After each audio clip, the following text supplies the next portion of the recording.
Hello everybody and welcome back again to Let's Play Baldur's Gate 3, where we are getting sidetracked already, sneaking through underground passages and other hidden pathways, and what we found is goblins. I guess they were trying to infiltrate the grove via this cave, so I'm glad I managed to stop them. But yeah, before we continue and leave this place, there's one more thing I would like to take care of. There's a dead body down here, right next to another switch, the rune of a wolf, which I guess will deactivate this guardian over here, because that looks like a wolf to me. We have already deactivated the bear and the eagle. That is assuming that one switch deactivates all guardians of a certain type, and I haven't seen any other switches, so I hope that these two are already dormant. But I will have to deal with a wolf. Now, I would like to use the service of Gale's magic hand for that, and that sounded dirtier than I intended. But yeah, I can't actually use this one. I need to take a short rest. I do want to take a long rest once I left the cave. So maybe we can do this in a different way.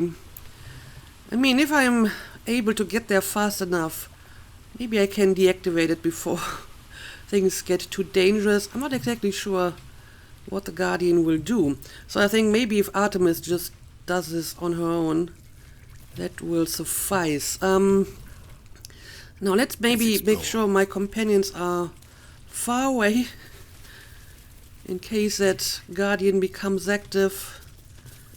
And you can wait here while I will see if I can reach that switch down here. Oh, I'm still controlling Gale. That's not my intention. Please return here. I mean, I think this should be no one back home will ever believe this. Far enough away for them to be safe. Okay, now let's see. I wish I knew what the Guardian is going to do. Maybe I can trigger the Guardian by sending my Raven over first. Just to give me an idea what I'm dealing with here. Let's just try to fly over here. Oh, okay. Well, I guess I know what I guess I know what the Guardian is going to do. It's going to shoot fire at you, and yeah, it totally destroyed my familiar, but I can call her again. So that's not a big deal. It's not a real animal, right? It's just like a magical creature. Right. So I will have to be pretty quick about this, I guess. Can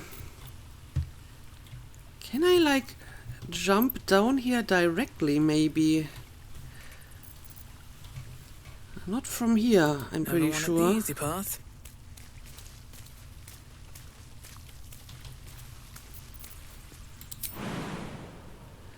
Okay, I can jump down here. It's going to cost me a little bit, but I will be very close to the switch already. Alright, there we go. I managed to disable it without taking too much damage. And I can loot the dead human now. Chart key.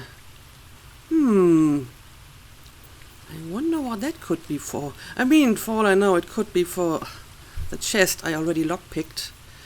But we got some gold, malachite, and holy water. This small flask explodes on impact, damaging nearby fiends and undead. I will take all of it. Okay, obviously, now I still have to return, but I think I can actually climb up here, so that's good. That's curious. Oh, I found another dirt mound. Let's see. What do you got for me? Another treasure. How nice. Let's see. Oh, well, look at that. More gold, scroll of firebolt, autumn crocus, potion of featherfall. Okay, it's a chemical ingredient, mugwort, belladonna, dagger root, and elixir of fire resistance. Okay, that's all pretty nice. Right, so I would call this a success. Now, let's bring back the group and let's find a way out of here. So, I'm seeing two different ways here. I'm guessing both of them will lead to some sort of exit. Sure, let's go up here first.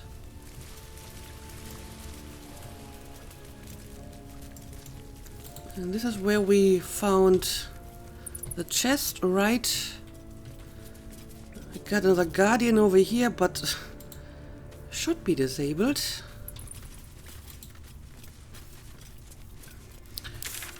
Okay, I'm going towards this exit now. Sure. Let's see where this is going to lead me.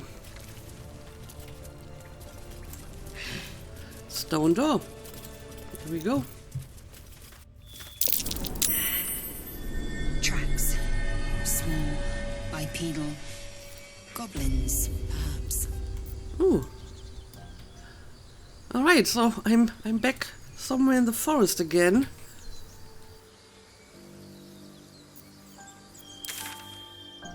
Oh, I'm actually pretty far away from the Emerald Grove now. Okay, well, I guess I will return because I still have some business to do at the Grove. And yeah, apparently, I see there's like tracks leading into the hidden passage here. So that's where the goblins came in, and they've been trying to infiltrate the Grove via this cave.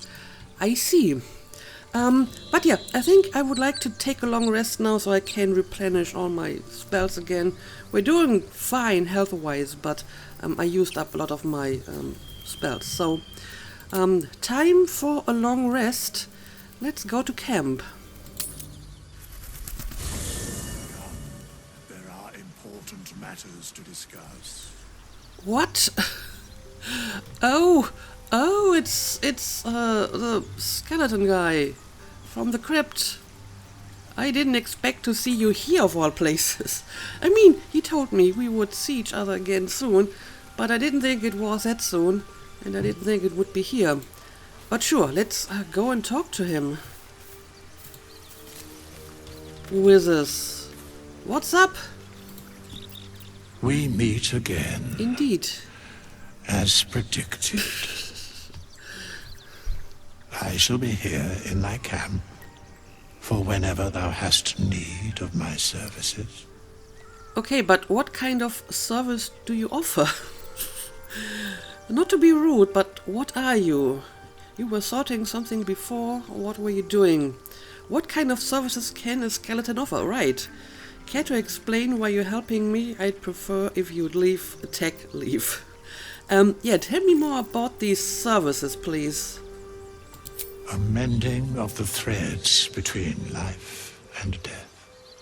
Should thou or any of thy compatriots perish, I will cleave soul to body once more. Oh. I mean, that sounds very useful. That's incredibly powerful magic. Why is it so easy for you? You mentioned the cost. What is it?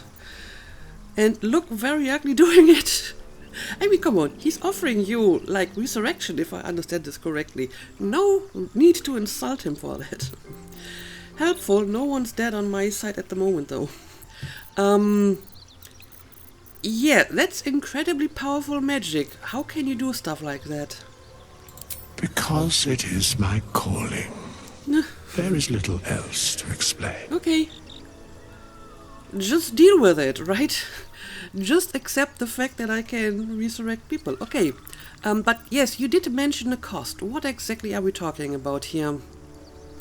A matter of coin. Oh, it's like literally just money. It's like a real literal cost. 200. That's outrageous. What if I don't have that kind of gold right now? Can you help me change my class? Oh, okay, this is where I can change some of my specializations and stuff. Okay, I don't need to do that at the moment, I think. I mean, I have enough of that sort of money, I think. And honestly, it sounds like a fair deal. 200 isn't really that much from what I can see. But what if I don't have that kind of gold at a given moment? Then I shall wait here patiently see. until it is acquired. So that one book that we found in the crypt was completely right. If you are rich enough, you can just buy yourself another life. Makes sense to me. And like I said, it seems like a good deal, so I don't think this is outrageous. Although I do wonder why he needs the money to begin with. If he's just going to hang around in my camp, why does he need money? It's a good question to ask, but I guess for the time being I will just accept his explanation. So yeah, I don't need to change my class, so let's just leave. Make haste. Withers, this strange I would race have commands many words with powers. you. He allows you to resurrect allies, hire help, and change your class for a price, of course. Okay, can I talk to you again, maybe? Not this one, nor this one, and this one are less worthy still. What are you doing? What are you doing? Less worthy still, more riddles from my resident jester. Yeah, what exactly are you doing? Righting the balance. Beyond mortal realms, there doth exist an amalgamation of spirits akin to thine own, ensnared by the treacherous cult of the Absolute, felled in its name. They bear great discontentment with their destiny. Yeah, there is that name For a mere again, the pittance Absolute. of coin, I might summon the worthiest among them to lend aid to thy undertaking. Okay. Will these hirelings be joining me willingly? Do you think I can trust these cultists? Okay, hang on, you're offering me a bunch of cultists to help me? That's interesting. Yeah, will they be joining me willingly? Most willingly, forsooth. Their passions doth run deep for what hath been wrought upon them. Okay, and can I really trust these cultists? Suspicion always haunts the guilty mind. My services are all that I can proffer thee. Okay. What thou wilt do with them is for thee to undertake. I mean, that's fair enough. The whole thing does seem a little bit shady, though, so I don't think I need any hirelings at the moment. But thanks for the offer. Okay, so apparently he's going to hang out in my camp now and he can hire cultists for me. That's an interesting service you offer. But maybe we will leave him be for now and instead talk to some of my companions. I do want to bring Shadowheart back into my team after this camp, so maybe we will talk to her. Not sure if she has anything new to say though, but let's see. The Blade of Frontiers. All right, I forgot about Let's that. hope Will lives up to his name. We'll need all the help we can get. Right, I forgot to ask my companions about our newest friend. Yeah, this is probably all the same dialogue again. I will maybe ask this again in a while. So not much to do here. But it seems that they are chattier in the evening, so I will talk to them again once I skipped until night time. Still, let's make a first round here. So, we're travelling with the famed Blade of Frontiers. I feel safer already. Do you now? Have you heard about this person before? Because I haven't. I need you in my party. Will you travel with us? I may actually want to take him back, and Gale can take a rest this time. So I will do this once I'm done with everything else. Okay, Lizelle. We should talk as well. The Githyanki people have a word for men like the Blade of Frontiers. Shalak. Roughly translated, idealist do-gooder. Or better yet, benevolent burden. Okay. His confidence is an asset. His pursuit of valor, not so much. Yeah, he does seem like an idealist do-gooder. I almost feel that he might be so much of a do-gooder that it's even too much for me, just judging from that first conversation. Obviously, I don't really know him well enough yet, but that is indeed my first impression. Okay, I have some other dialogue here. Are you sure a crash is our only path to a cure? Yes, let's talk about that. Entirely. I was as devoted to my studies as I was to my training. Each creche contains a Zaithisk purification device. So I learned from the writings in the Kalir library. The library was a gift from Vlaakith herself, that we may gain total understanding. Okay, there's a lot of words in there that I don't understand, but I'm sure you're right about it. That kind of wisdom is very valuable. Books are fallible, as are those who write them. That's actually a good point. Can we be sure that these books are true? Total understanding, absolute nonsense. Yeah, how trustworthy are these books? Not books, but slates. Wisdom so profound it is etched into stone. Truth as perfect as the queen who decreed it.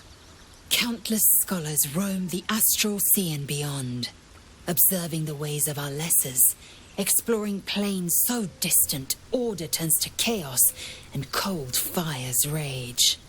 The planes are ever quaking and their peoples ever shifting. The Githyanki possess an eternity of knowledge. Okay. Yet we still collect more. Infinities upon infinities. I mean, that's very admirable. Although I would like to say that it doesn't really matter whether it's a book or etched on a slate. The concept that the knowledge might be fallible is still the same, regardless of the medium, right? But yeah, that's all we can talk about for now. Let's move on. Also, I think I haven't fully realized that her training dummy is supposed to be a mind flayer with the tentacles here. It's kind of funny. And yeah, Will is apparently in our camp now as well, setting up tent right next to Gale. Well met.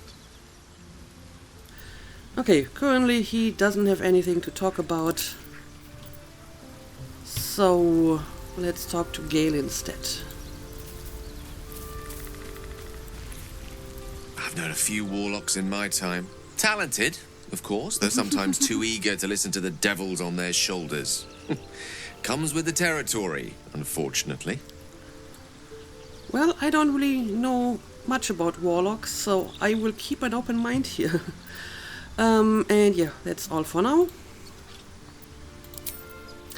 So, I guess we will skip until evening and see if that will make our companions a bit chattier. And the day. There we go. You have enough camp supplies to restore all hit points and spell slots if you long rest. Yes, please. And here we are. Now it's night time, and oh yeah, apparently everyone has something to say, well, except Gale. He already told me his anecdote right there at the grove. Okay, let's go and talk. It's quite a sight. Okay. The stars, I mean. I could take or leave your chin. Really? Really? You seem more relaxed. Am I disturbing you? They are beautiful tonight. The stars. Yes, sure, they are. I can see the stars from Baldur's Gate, of course, but not with such clarity. It got me thinking, reflecting on what tomorrow might bring when we meet this goblin priestess. Will she know how to bring the worm under control? Will this little adventure of ours be over? I'm not even sure if we're going to meet that goblin priestess, to be honest. For the time being, we're still looking for the druid healer. But I guess the goblin priestess might be the next stop.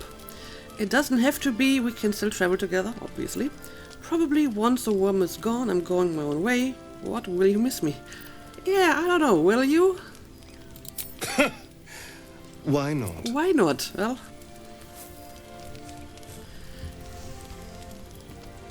You've been to the Hells and back, survived the crash, survived everything that's followed. I'm not easily impressed by people, but you're stronger than I gave you credit for. That sounds a little bit of a backhanded compliment, to be honest. You're stronger than I gave you credit for. Okay, but I'll take it. I thought you didn't like me. I'm not sure where you got that impression. I thought he was mostly neutral, maybe with a bit of curiosity, but I didn't get the impression that he didn't like me. True, I'm pretty impressive. I'm just trying to survive like you. I have many talents if you want to explore them. Oh. That is, very direct. You're too close. Okay, I can see where this is going. So basically I can kind of flirt with him here, or kind of rebuke what might be an attempt to flirt. But maybe at this point I will be a little bit more neutral and see where this will go. I guess that there will be romances in this game, but I will not decide who I romance at this early point in the game, obviously. So I have to get to know my companions a little bit better now before I go into full-on flirty mode. So yeah, I am pretty impressive. Aren't you just? Are you feeling alright? You can stop staring, turn and walk away. Are you alright? Oh, I was leagues away. I just need to get some air, clear my head. Yes. I'll see you later, I'm sure. You should do that. Sleep tight. Astarion, are you trying to flirt with me? It's hard to tell because somehow everything coming out of your mouth sounds like a flirt, an insult, or possibly both at the same time. So it's kind of hard to tell. But yeah, let's go and talk to Shadowheart next. The leader of the pack comes to chat. What's on your mind? You must be pleased to have a clear path forward. The sooner we find this priestess gut, the better.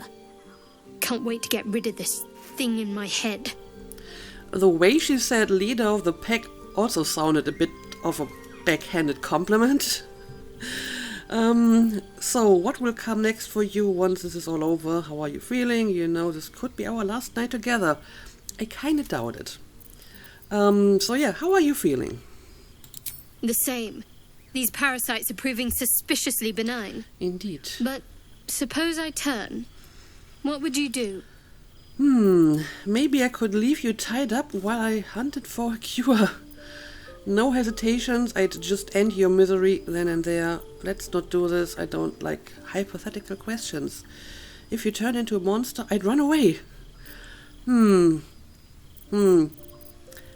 mean, if there's a cure, then maybe we can try to turn mind flayers back into humans, but that's probably unlikely. So I guess I would just end your misery if I have to. Wise. Though, I hope you'd miss me after I'm gone. I think I would if the positions were reversed. Oh, But really? you're right. If we're to make it through all this, there can be no room for hesitation. You're doing well. It's a beautiful night. I think I'll stay up to enjoy it while I still can. Rest well. That sounds like a sensible thing to do. Alright, so we had a little chat with Shadowheart, and yeah, she hasn't been in my party for a while, so I will definitely take her along once I leave. Now, let's go and talk to Lizelle. A fine evening, don't you think? The moonlight shines warmly on us. The breeze caresses our faces. Hideous. All of it. Would that I were doing battle up there, among the tears. The tears? What do you mean by the tears? Faerun isn't so bad, give it a chance. You want to do battle up where? Yeah, what exactly are the tears? Look above. Watch the moon cross the sky. The tears follow behind it. Rocky bodies tumbling through the sea of night. One of them is my crush, Clear. So you're literally from outer space? Do I get this correctly? All Githyanki from the tears. It must be quite a shock to leave your crash behind and arrive here. Yeah, probably. Do you think me so sheltered? My entire clutch battled beholders deep within the eye of the sky. We infiltrated a Neogi spelljammer and laid waste to its crew. The tears span Toral's sky, Venisk. There is more to this realm than this grassy pebble. But enough of this. You are wasting your resting time. Come dawn, we resume our search for a creche. Again, those were a lot of words that I didn't really understand, but I'm sure they will make sense to me at some point. Alright, sorry for that quick cut. I just had to take the door because I was getting a delivery. And I suppose we will go and talk to Will now. A tingle runs through your head and down to your feet. Ah, there it is. That shiver. Our little brainworms have made fast friends, it would seem. How do you feel? Surprisingly fine in spite of it all. Nervous, I don't like the idea of that thing in my brain. Confident, no tiny tadpole will be getting the best of me. I'm more interested in how you feel. So far, I'm still pretty confident that we can find a cure. Courage in danger's shadow. I love to see it. But shouldn't the shadow have crept closer? Gone darker by now? Before the Illithid's unscheduled surgery, I'd felled hundreds of beasts and a fair few fiends. The tadpoles weakened me, suppressed greater talents, but beyond that, I've showed no signs of turning. No nausea, no pain, not even a hot flash. I think you might be slightly humble bragging here, huh? He's basically saying, I used to be much better than I was. It's just because of the tadpole that I'm so weak now. Okay. Something special about us, or at least about our tadpoles. Yeah, it could be both of it, or either of it. And, I mean, this is also a little bit of survivorship fallacy, I guess. Because we are the ones not turned yet, we wonder why that is. But, you know, everyone who has turned wouldn't ask that question to begin with, right? It makes no sense, I know. Why haven't we turned? We could probably dig up some poison mushroom if you're that keen to be sick. Yeah, maybe there's something special about us or the tadpoles. Indeed. Perhaps the worm's vat was poisoned. Perhaps we're uncommonly fit. Right. Or perhaps the tadpoles are merely on holiday. We could conjecture all night. I suppose the why doesn't matter so much as the what next. That's true. And that answer is plain as the horns on a war devil's head. We get these things out. Let's get some rest. Dawn comes sooner than we think.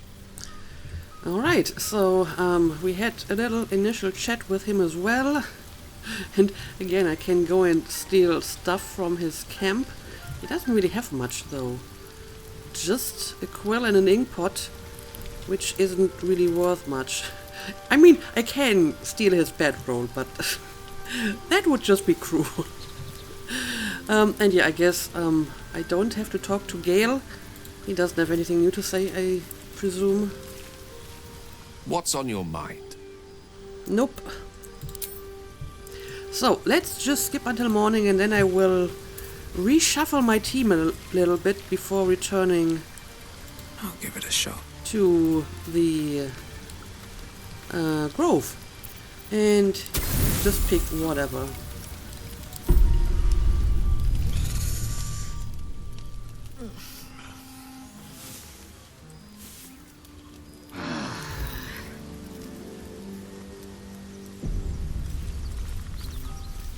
And there we are, ready to leave again. And yeah, I want to take a different team this time. I think Lizelle probably should stay behind. And now that she has met the person in the grove, she can take a rest. Also, she's very belligerent towards the tieflings apparently, so maybe I don't want to take her back into the grove. Of course, she's kind of belligerent towards everybody, but he seems to be even more hostile towards tieflings for one reason or another. So I guess you can stay behind for now. Be wary of false promises. The missing druid, Halsin, was it? He may be talented, but only a Githyanki Zathis can cleanse an embedded tadpole. Well, look at that. She actually has something new to say. But either way, I think you should maybe wait for me in camp now. And I will go and look for that missing druid. Chook, you believe you can survive without me? On second thought, you should stay with me. I'm not arguing, remain here. Yes, please, let's not turn this into an argument. As you say, do not keep me waiting. I just want to give everyone an equal chance, at least for the time being. At some point I will, pick my companions based on other factors, probably. And yeah, I think Gale can take a rest as well. What's on your mind? So, I need you to remain in camp for a while, rather than on the road with me. I question the wisdom of that decision, but so be it. Okay, at least he's not trying to argue with me, so I'm sure we will travel together again later. I'll be here in the meantime, idling away the hours. Alright, there we go. I will keep Will, since I just got him, so I'm going to pick up Astarion and Shadowheart, and that's going to be our team for the next few episodes, presumably. Well, hello. What can I do for you? I would like you in my party again. Darling, I thought you'd never ask. Lead on. Yeah, like I said, everything coming out of his mouth sounds like a flirt or an insult, and I'm not sure which of it is. Anyway, let's go and pick up Shadowheart as well. Something the matter? I would like you to join me again. All right. Some company wouldn't hurt on the road, especially if there's trouble. Indeed. And, oh yes, she has leveled up, which means your companions level up even if they stay back in camp. That's good to know, because it doesn't mean that one of your companions starts to fall behind because you don't take them with you for a while. So, sure, let's go and level her up.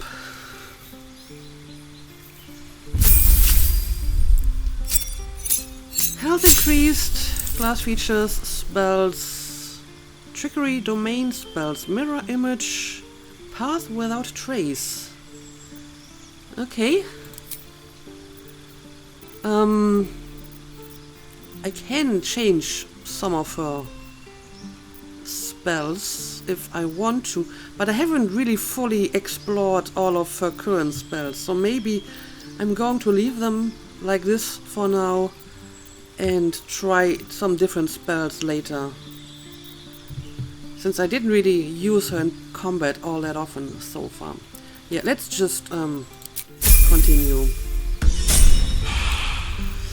Alright, there we go, and yeah, I suppose that's all I need to do. let's make a save and let's head back to the Grove Leaf Camp. You know what I really miss about Baldur's Gate? The food. Freshest fish I've ever had. Okay. I don't care for fish. Red meat, now, that's a different matter. Rare as can be. Dripping.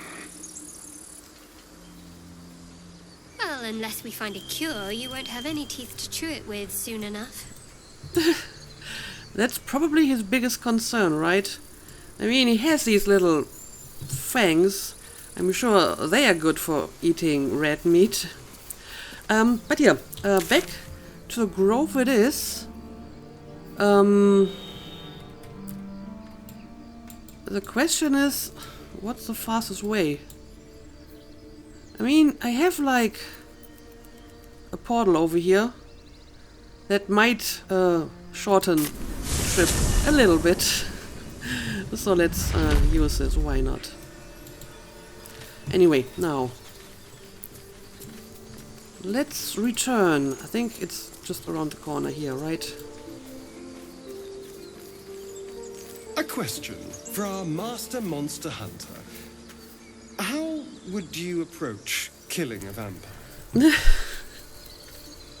To start, lure it into the sun, drive a stake through its heart. Why? Just curious. How interesting, Astarion.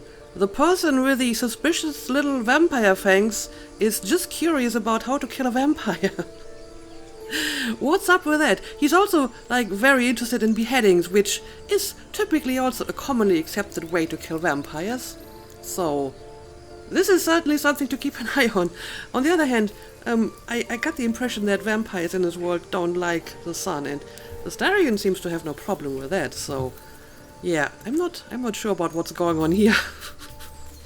Anyway, back into the grove it is.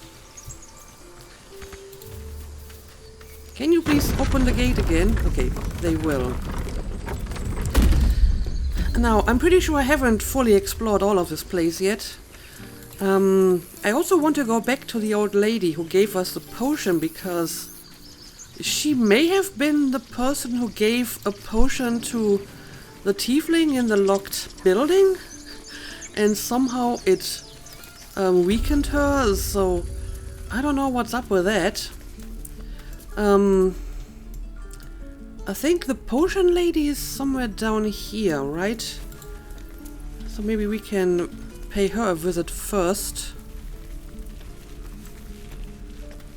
Okay, that's Zorro again. We're exposed now. And yeah, we have talked to... oh, there's another place I haven't been to yet. I'm actually not sure if the potion lady was here. Okay, she's over here. So I guess we will go back and talk to her again. But yeah, there's definitely some stuff here that I haven't actually checked out yet. I don't remember if I talked to this guy already. I may have. We've known enough grief this 10-day traveler. Don't be the cause of more. I don't intend to. Did I give you any reason to think that I would cause trouble for you?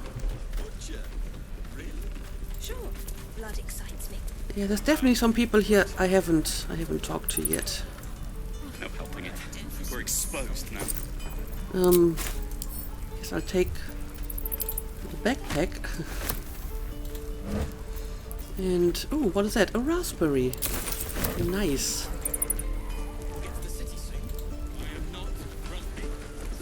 And there's a bunch of stuff that apparently is not off limits. Don't mind if I do. Yep, don't mind if I do. I'll take all of it. And let's take a look at The Traveler's Guide to the Sword Coast, Volume 9, Inns and Guest Houses. With the dust of their journey still clinging to boot and cloak, the canny traveler will no doubt seek to secure accommodation within the city, post haste. Below are some establishments that are typical of what the city has to offer. The blade and stars, easily identified by its sign, a wooden shield boasting a curved blade against the feet of stars. A handwritten scroll in the margins note that the sign is currently not in place. That's a problem. This inn is comfortable, quiet, and highly recommended for travelers seeking to recuperate from their journey. Expect unassuming fare at a reasonable price, moderately clean rooms. That's nicely put, moderately clean, and possibly clean patrons. The Blushing Mermaid. For those seeking an altogether rowdier night in the city, the Blushing Mermaid should be the first port of call. Named for the life-sized wooden mermaid on display, this inn is known for its ill-reputed patrons, frequent brawls, and altogether unsavory reputation. Nevertheless, I feature it here owing to great interest from my readership. I can only advise that you exercise extreme vigilance should you choose this establishment. Alright. Elf Song Tavern. Most of this passage is illegible due to water damage apart from the words and phrases nearest to the inner margins. Dimly lit, proprietor Alan, disembodied elvish singing voice. That's a pity. This sounds like the most interesting place of them all, and you can't read any of it. Anyway, I'm going to take the book as well. And I'll take the mace. Okay, there's some people up here. Maybe we can talk to them.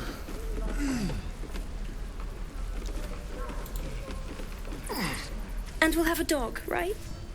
They don't allow them in Baldur's Gate. Really? Cats, though? No dogs. A little orange cat. And a house with a little door so that it can come and go as it pleases. And a high fence to keep eavesdroppers out. I'm sorry. I guess I kinda interrupted you here. Don't mind me, I was just passing through. Sorry, I didn't mean to interrupt. Good luck to you both. 2 tiefling refugees, you'll be lucky to get a square of dirt at a public house.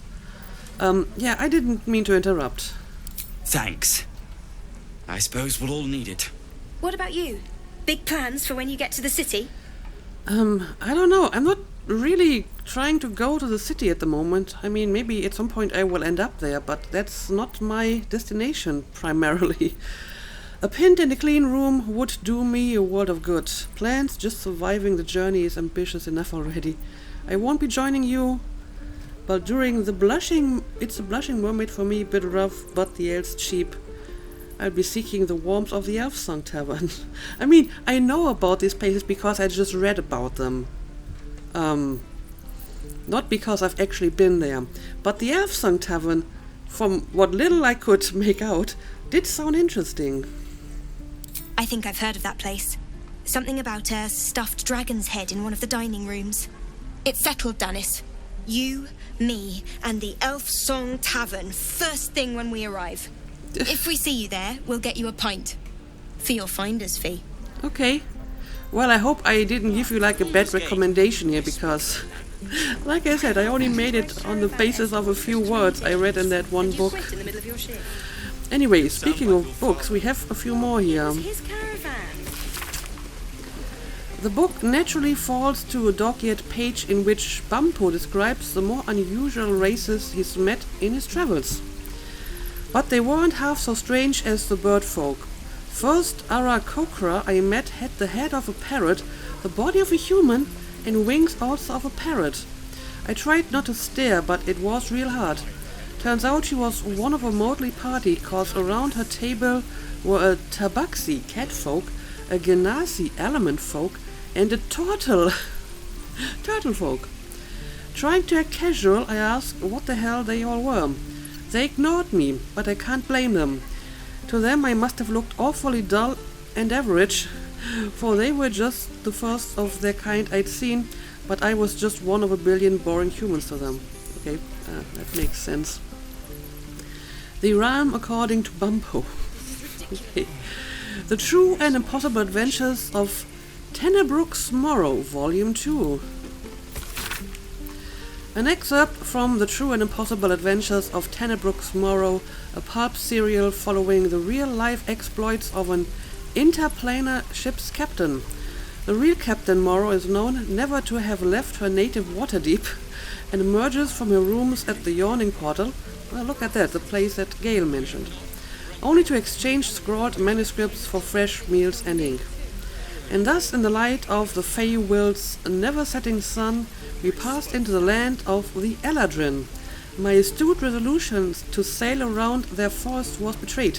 It seems to me that the river itself conspired to change course, bringing the new bride into the shadow of the trees, that I might see those dancing figures up close.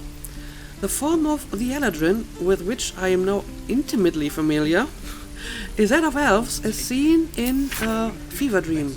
Slender as wands and with hair of every changeable hue, their moods mirror that fey wilderness from which they spring. One moment gentle as a still pond, the next inexorable and deadly as a falling mountain. The latter I experienced only after spending many agreeable hours or perhaps seasons among them. A halfling woman employed among my crew as a smith dared to raise her voice in song above that of our hosts. The depth of the insult became clear as the forest fell into silence, and it was only quick thinking on my part that delivered a compromise. When we left, it was without our smith, and the only sound was the solitary ring of her hammer, as she endeavored to forge a blade that would sing for the Eladrin more sweetly than she. It has been some centuries since. I hope she has succeeded by now. To the city. Okay.